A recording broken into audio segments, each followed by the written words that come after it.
Shalom, meus queridos e amados irmãos, a graça e a paz aos estudantes da Palavra de Deus, espalhados por todo esse país e pelo mundo.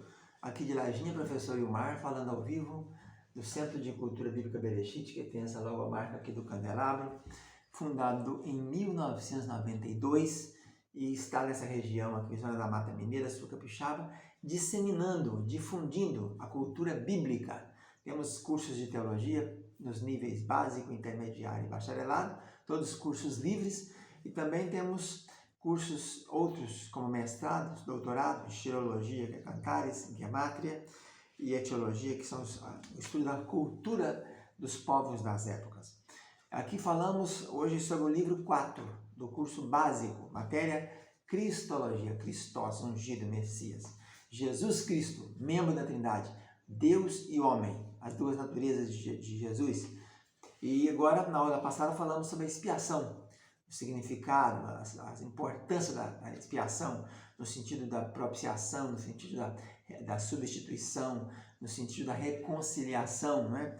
E hoje iremos falar sobre Cristo nos diferentes livros da Bíblia. Cristo no Velho Testamento, livro por livro. Por exemplo, em Gênesis, logo no início, quando diz que haja luz e houve luz, já se poderia ter ali um tipo de Jesus Cristo, né? Aquela luz que brilha nas trevas. E vemos que a luz resplandeceu em nossos corações, segundo Coríntios 4, 6. No primeiro Adão, veremos também o último Adão. No primeiro homem, segundo homem, que é do céu. Na semente da mulher, veremos o vindouro filho de Abraão, o filho de Davi, o filho do homem, o filho de Deus. No escudo de Abraão, veremos a palavra viva, falando e revelando-se a ele. Em Isaac, veremos Cristo, a verdadeira semente de Abraão.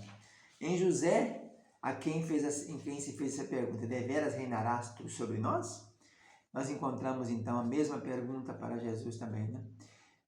Não queremos que este homem reine sobre nós. Lucas 19, 14.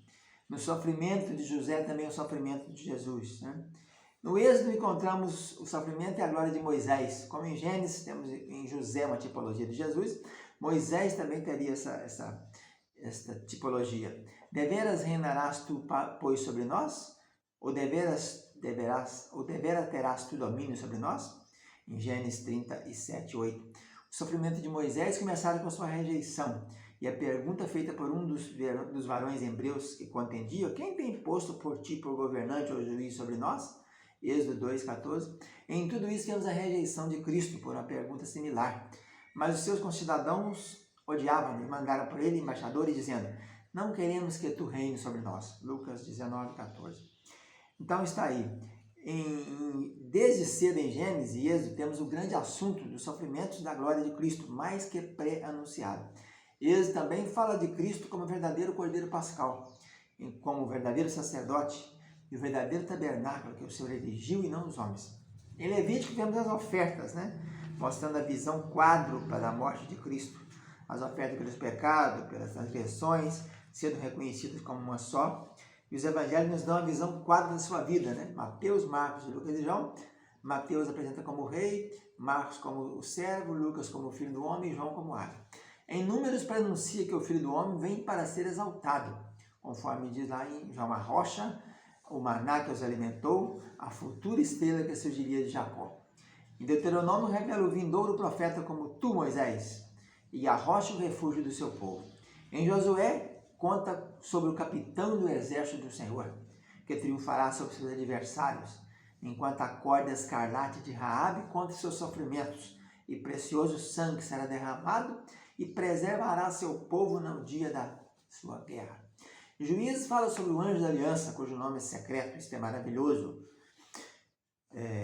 Ruth revela o nosso parente redentor, o nosso Goel, o verdadeiro Boaz.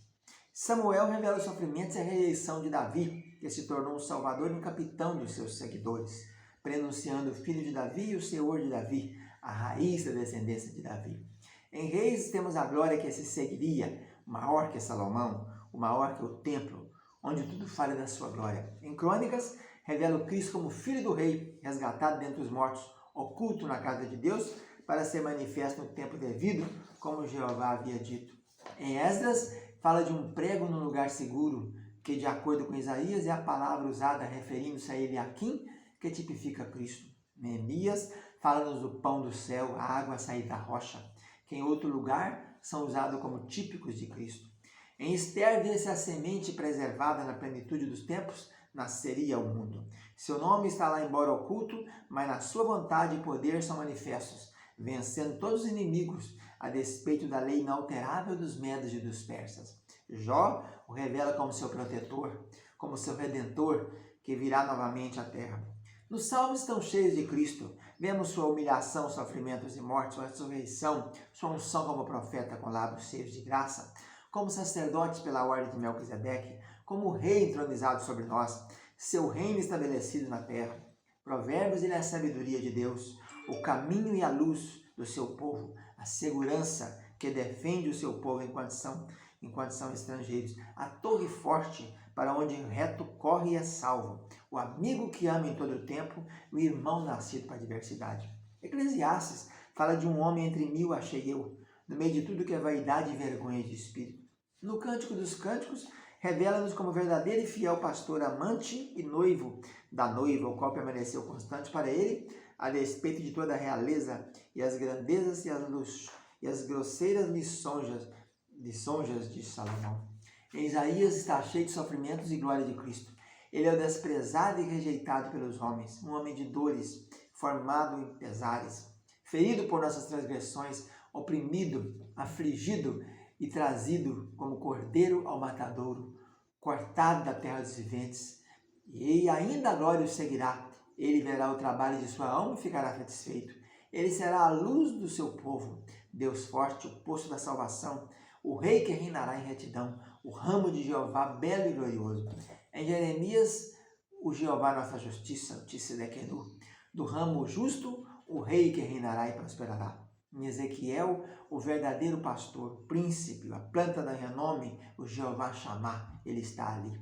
Em Daniel, a pedra que vem do alto, que é cabeça de esquina, o filho do homem, o Messias, o príncipe. Ele é verdadeiro Davi em Oséias, o filho que veio do Egito.